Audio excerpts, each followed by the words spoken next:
Hello বন্ধুগণ, আসসালামু আলাইকুম। আজকে একটি টপিকস নিয়ে আলোচনা করব। সেই টপিক্সের নাম শিশুর অনিদ্রা বা চাইল্ড স্লিপনেস। শিশুর অনিদ্রা এটা কোনো রোগ নয়, এটা অন্য একটা রোগের উপসর্গ মাত্র। কাজে অনিদ্রার মূল কারণ নির্ণয় করে সে রোগের ওষুধ দিতে হবে। যেমন প্রচুর পরিমাণে দুধ পান অথবা গুরুপাক দ্রব্য আহার দোষজনিত অথবা কৃমি জনিত কারণে অনিদ্রা হতে পারে। আর এর কিছু আমি ওষুধের কথা বলবো।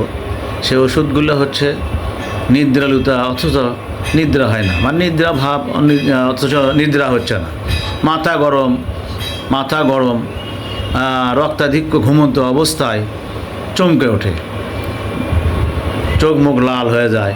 এই অবস্থায় আপনারা দিবেন বেলোডোনা, হোমিওপ্যাথিক ওষুধ বেলোডোনা।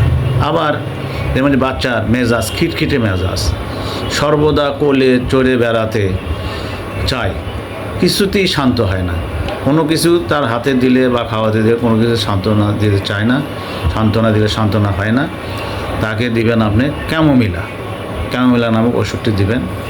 আবার পাকস্থলীর দোষ, পেটের দোষ, সবসময় পেটের দোষ লেগেই থাকে। আবার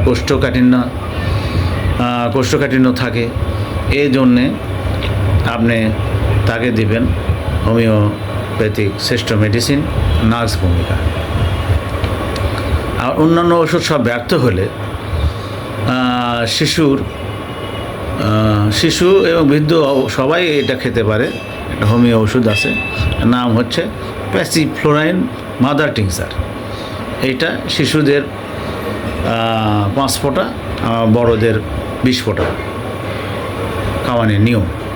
যাই হোক বন্ধুগণ, আজকে এই শিশুদের অনিদ্রা সম্পর্কে সামান্য কিছু আলোচনা করলাম। আপনারা এই রোগীর লক্ষণ অনুসারে ওষুধ ভালো কোনো দোকান থেকে কিনে খাওয়াবেন, অথবা চিকিৎসার প্রয়োজন মনে করলে হোমিও রেজিস্টার ডাক্তারের কাছে যাবেন, অথবা আমার লিঙ্ক নাম্বার দেওয়া থাকবে, ঠিকানা দেওয়া আছে আপনারা আমার সাথে যোগাযোগ করবেন।